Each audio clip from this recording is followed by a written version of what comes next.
Olá, alunos! Sejam muito bem-vindos à Universidade para Todos. Vocês estão na aula de Química e na aula de hoje nós iremos dar continuidade ao conteúdo de concentração de soluções. E esse conteúdo da aula de hoje é um conteúdo complementar aos cálculos realizados na aula anterior. Essa é a aula 3 de concentração de soluções. Vamos lá? Então, pessoal, como nós havíamos falado, nas aulas anteriores, é importante ter o conhecimento da concentração das amostras, sejam elas líquidas, obviamente, tá? Ou concentração de amostras gasosas também é possível estar obtendo, tá bom? E é possível a obtenção também da concentração de determinados elementos em amostras sólidas também. Então, pessoal, a partir de que calcular a concentração de determinadas moléculas? É preciso que a gente tenha um conhecimento de que cada átomo ele possui uma massa, ele possui um peso, que nós costumamos chamar de peso atômico, como falamos nas aulas anteriores, Ou a massa atômica, muito conhecida como o número de massa do isótopo mais estável do elemento no estado fundamental da matéria.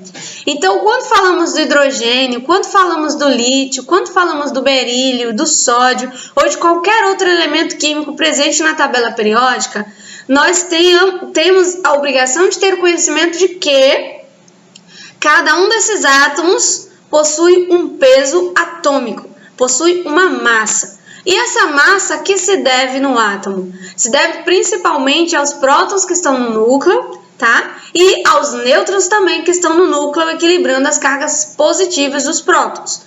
Esse é o grande motivo da existência de peso atômico ou massa atômica, tá? E cada elemento tem a sua massa específica, porque cada elemento tem números diferentes de prótons.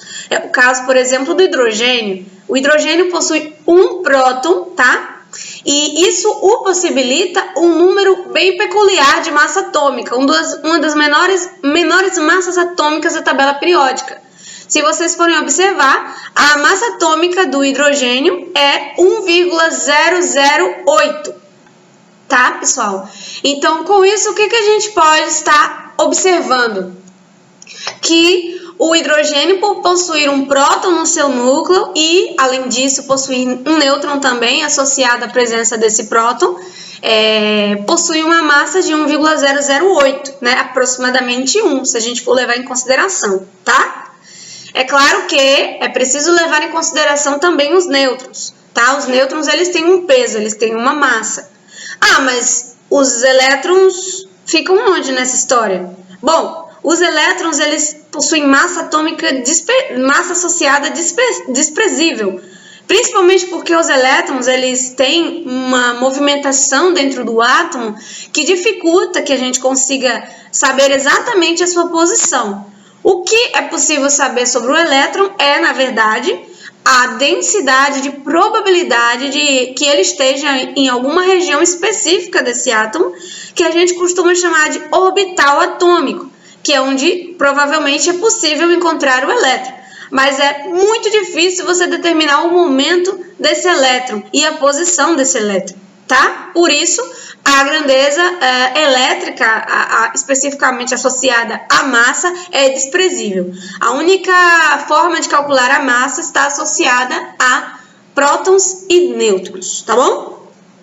E se viajarmos pela tabela periódica, é possível que a gente observe, por exemplo, que o carbono ele possui uma massa de 12,011. Então, o carbono tem 6 prótons no núcleo, mas além dos 6 prótons, 6 cargas positivas, o carbono também possui nêutrons, em equilíbrio nesse sentido. Então, se você parar para raciocinar, existirão uma mesma quantidade de nêutrons associada à quantidade de cargas positivas no núcleo. Se o carbono tem 6 prótons, consequentemente vai ter 6 nêutrons. Se o nitrogênio tem 7 prótons, consequentemente vai ter 7 nêutrons. Se o oxigênio tem 8 prótons, consequentemente vai ter 8 aproximadamente, obviamente, nêutrons. Então, com isso, o que a gente conclui? Que a massa atômica está relacionada diretamente à número de prótons e número de nêutrons, que estão presentes no núcleo do átomo. Como é possível identificar o núcleo do átomo? É possível medir o peso atômico, tudo bem? Logo, quando você for olhar na tabela periódica, para poder encontrar qual a massa daquele átomo, é importante que você saiba que na maioria das tabelas periódicas, a massa atômica, ela sempre é dividida por um valor aproximado com vírgulas e sempre se encontra na posição inferior da tabela periódica. Então, na posição superior, é possível que você observe os números associados à quantidade de prótons. E na parte inferior de cada um desses quadrados com os elementos, como vocês podem observar, carbono, boro, nitrogênio, a massa ela sempre vai ser separada por vírgulas, geralmente. Porque esse é um valor aproximado, tá? É o máximo de algarismos significativos associados à massa, né, desses átomos. E por que nós estamos falando disso se a aula de hoje é sobre concentrações?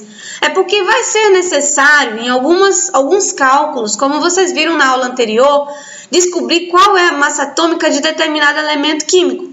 Como, por exemplo, o gás oxigênio, que é formado pelos 2 átomos de oxigênio. Se fosse perguntar para você agora qual a massa molecular, porque oxigênio ligado ao outro oxigênio é uma molécula, né?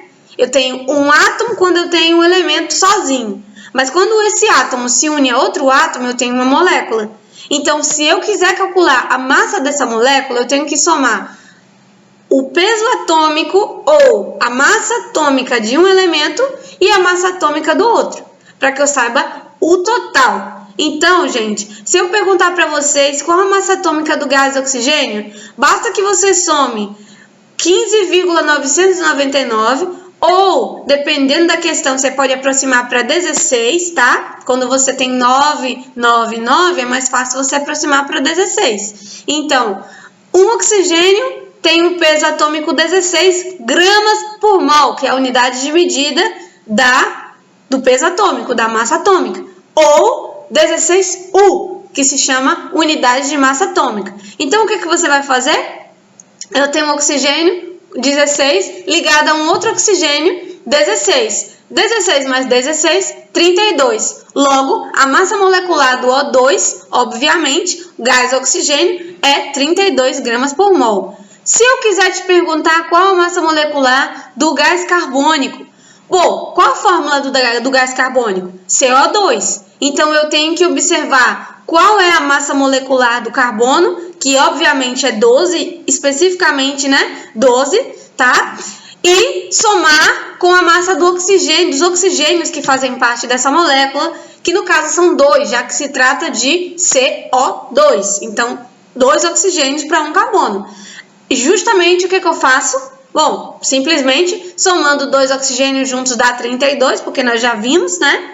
Mas a massa do carbono, que é 12, nós vamos ter, obviamente, aí, né? 44 gramas por mol, tá, pessoal? Então, isso é massa molar. A massa molar, ela vai ser útil para transformar grama em mol e mol em grama, dependendo do que a questão quer de você. Às vezes a questão vai te dar uma concentração em gramas e te pedir para você transformar para mols. E para isso é muito simples, basta que você saiba qual é esse elemento químico que está presente na questão, qual é a molécula, para que você consiga converter essa unidade de medida usando a massa molecular da tabela periódica, tá? Bem, pessoal, outra parte da aula de hoje que eu queria estar trazendo para vocês está associada diretamente ao conceito de mol, tá? A unidade de matéria associada à existência de prótons e de nêutrons naquele meio e associados, obviamente, a elementos específicos, tá? Então, na aula de hoje, eu quero que vocês observem com muita calma, tá? Esse experimento muito simples que o SET traz pra gente, tá? E é um experimento que vai fazer com que a gente tenha uma noção muito grande do que significa mol por litro ou do que significa molaridade, tá? Porque às vezes a gente fala de molaridade de forma muito vazia. É como se a gente falasse, mas não conseguisse representar essa molaridade ou imaginar essa molaridade. Então, observem o seguinte: esse aqui é um becker, é um tipo de vidraria que tem a possibilidade de medir o volume dentro de um copo, obviamente, né? Um recipiente que lembra um copo. Então, nós temos aqui um becker. E nesse becker, nós enchemos esse becker, ó, colocamos 1 litro de água nesse becker, como vocês podem analisar aqui. E com isso, o que a gente observa? Aqui tem solução, aqui tem um soluto, tá? Em mols. E a solução em volume, gente, tá? O soluto é quem? O soluto está associado ao que você vai adicionar à água, tá? Então, o soluto não é a água. O que a água é, afinal? O solvente. A água é um solvente universal, geralmente muito utilizado para dissolver muitos tipos de sais, várias soluções inorgânicas, tá?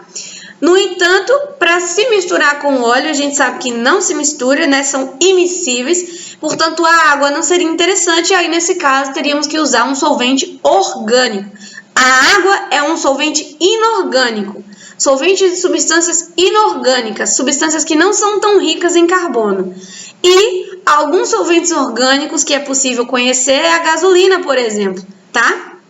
É um exemplo, tá, de solvente orgânico. O hexano também. Então, os derivados do petróleo são exemplos, por exemplo, de solventes orgânicos, tá bom? Muito utilizados para estar se associando, se misturando a compostos como gorduras, né? Então, seria diferente, tá bom?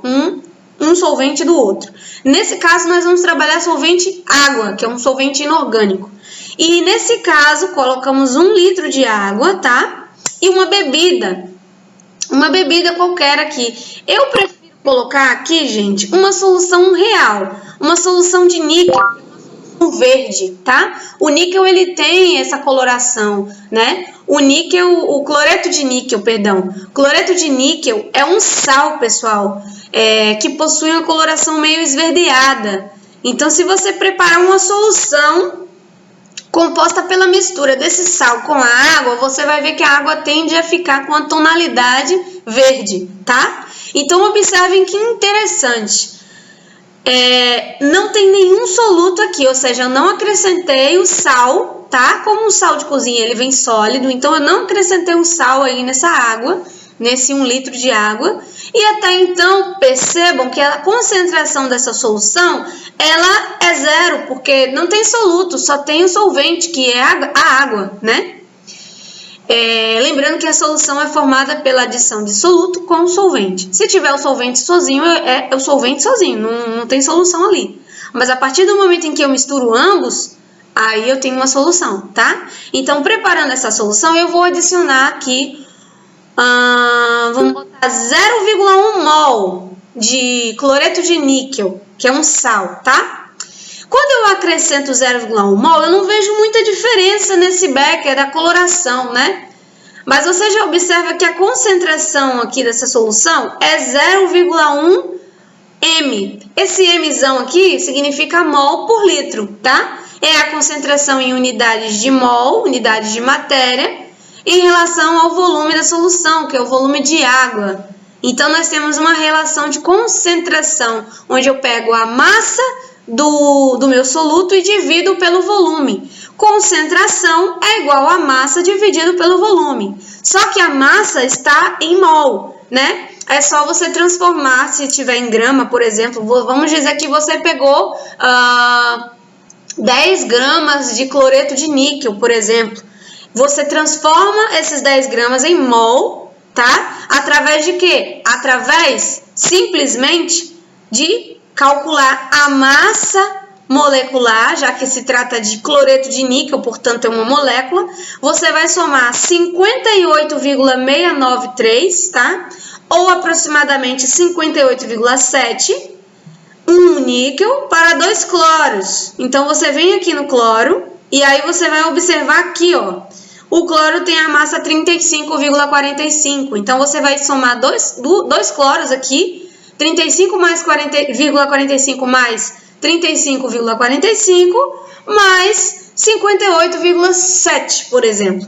E quando você somar, você vai encontrar massa em unidades de matéria associadas a grama por mol. Se você tem um peso em grama e você tem a massa molecular em gramas por mol, fácil, é somente você armar uma regra de 3, né? Uma quantidade de gramas está para 1 mol, assim como a quantidade de gramas que eu tenho está para X, a fim de que você encontre a concentração em mol. Mas isso não é assunto para a aula de hoje.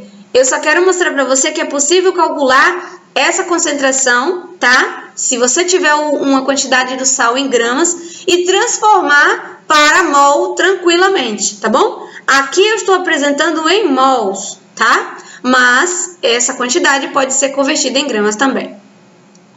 Então, à medida que eu vou aumentando a quantidade, olha que interessante, a quantidade ela vai aumentando, a concentração da solução também. A solução ela tem a tendência a ficar cada vez mais esverdeada, porque eu estou acrescentando soluto. E se eu acrescento soluto, a concentração aumenta, porque a concentração é igual a massa dividido pelo volume. O volume é 1 litro, a massa é 0,871. 0,871 dividido por 1 é igual a 0,871 mols por litro, já que se trata de concentração. Então, se eu colocar 1 mol, né, de soluto dividido por 1 litro, eu vou ter uma concentração molar de 1 mol por litro, tá bom? E aí você vai ver que a solução ficou um pouco mais verde. Mas vamos imaginar uma situação onde eu não tenho 1 litro de água, tá? Eu tenho aqui meio litro de água, mais ou menos meio litro de água, e eu quero preparar uma solução bem legal aqui pra gente. E essa solução, ela vai ter aproximadamente aqui, gente, ó, 1 mol também. Vamos tentar colocar 1 mol. Pronto. Olha só. Beleza. Essa concentração é aproximadamente 1 mol. Por quê? Porque eu dividi 0,507 mols por 0,5 litros, né? Então, quando eu faço essa divisão, fica aproximadamente 1 mol por litro. Mas digamos que, né, eu quero ver o verde ficar cada vez mais intenso nessa solução. O que significa que eu quero acrescentar mais soluto, que eu quero acrescentar mais cloreto de níquel. E aí eu venho a concentração, olha, até 1. Quando eu divido 1 mol por 0,5 litros, eu obtenho uma concentração de quase o dobro, né? 1,992 mols por litro. Essa concentração é muito maior do que a anterior e você já consegue observar que pela existência maior de uma concentração mais elevada de soluto, a solução ela tende a ficar um pouco mais verde do que antes, né? Do que antes ela estava assim e aí nós vamos ter que ficou mais verde, um verde mais intenso. O antes, um verde menos intenso, né? Quando a gente tinha aproximadamente 1 mol, tá? Por litro de concentração. E o depois, quando a gente acrescentou 1 mol de soluto numa solução com 1 mol ou com 0,5 litros de solvente. Então, aí a gente observa que o verde ficou mais intenso. Agora, pessoal, vamos fazer o seguinte. Vamos colocar um volume de aproximadamente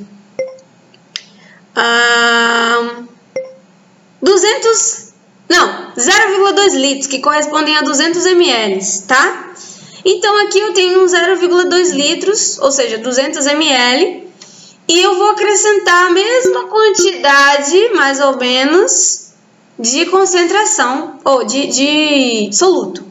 Quando eu acrescento 0,2 mols de soluto, é possível observar que a solução ela não está tão verde, não está tão saturada de cloreto de níquel. Mas se eu aumentar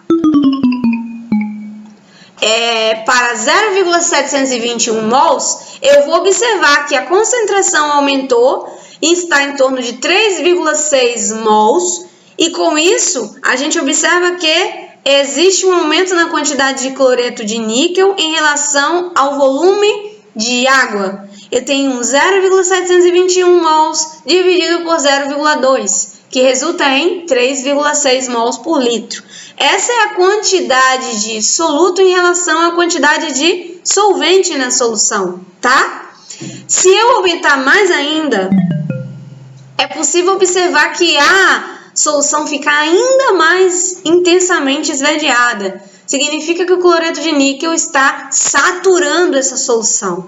Significa dizer que eu estou acrescentando cada vez mais cloreto de níquel até que se chegue um momento em que esse cloreto de níquel ele vai perder a possibilidade de se dissolver naquele solvente, né? Então, o que a gente observa com isso é que a concentração ela tende a aumentar de acordo com o aumento da quantidade de soluto. Quanto maior a quantidade de soluto, maior a concentração. Quanto menor a quantidade de soluto, menor a concentração, tá? Então, a concentração é diretamente proporcional à quantidade de soluto que você acrescenta na solução, tá? Um forte abraço, pessoal! Essa é a aula de hoje. Espero você na próxima aula de concentração de soluções. Um forte abraço!